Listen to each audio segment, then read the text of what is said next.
In this video, I'm going to talk about conditional visibility. In many constructions, you don't want to show everything all at once. And here's where conditional visibility comes into play. So I'm going to start by creating a Boolean value. And a Boolean value is a value that's either true or false. It can only have two possible values. So you can think of this as like a 0 or 1, or a true or false, or on or off.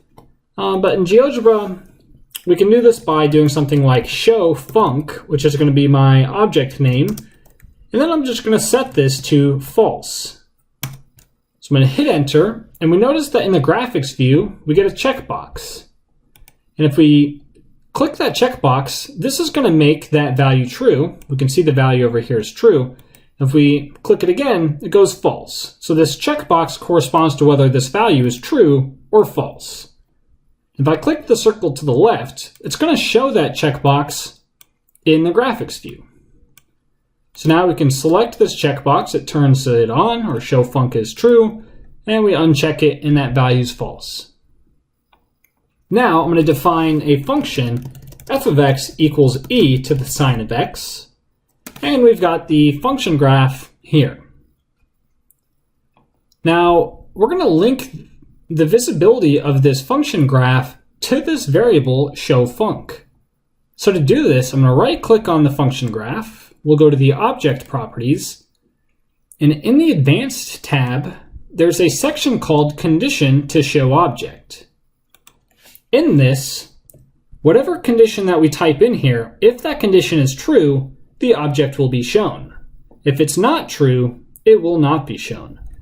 So I'm going to type show func, and if show func is true, it's going to show the function graph. If show func is false, it's going to hide it. So I'm going to hit enter here.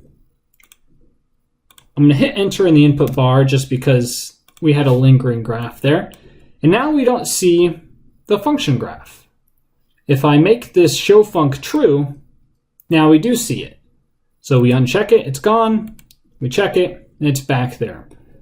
So that condition to show object gives you an easy way to hide and show objects based on a set of criteria. Now let's also look at one more example, because there's different logic we can use within this condition to show object.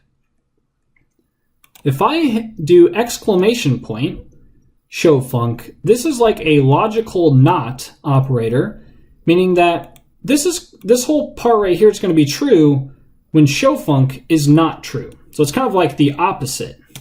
So I'll hit enter, and now if show func is true, we don't see the graph, but if show func is false, we do see the graph.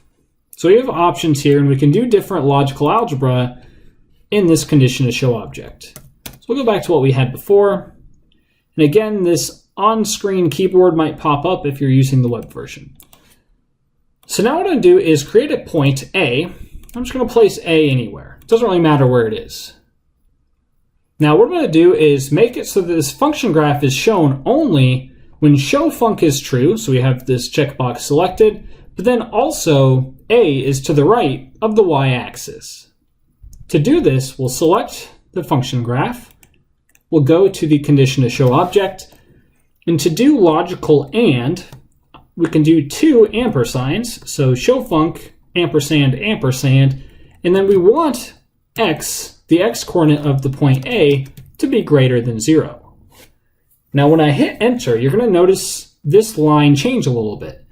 GeoGebra is going to put some parentheses in nice locations, and then it's going to change the double ampersands to this caret looking thing, which is more like the logical symbol, and the double ampersands is more of like a programming construct. So I'm going to close this out, and now we see that if A is to the left of the y-axis, the function graph is not shown, but then if it's to the right, it is shown. If we uncheck the checkbox, it's hidden, but if we check it, it's shown again.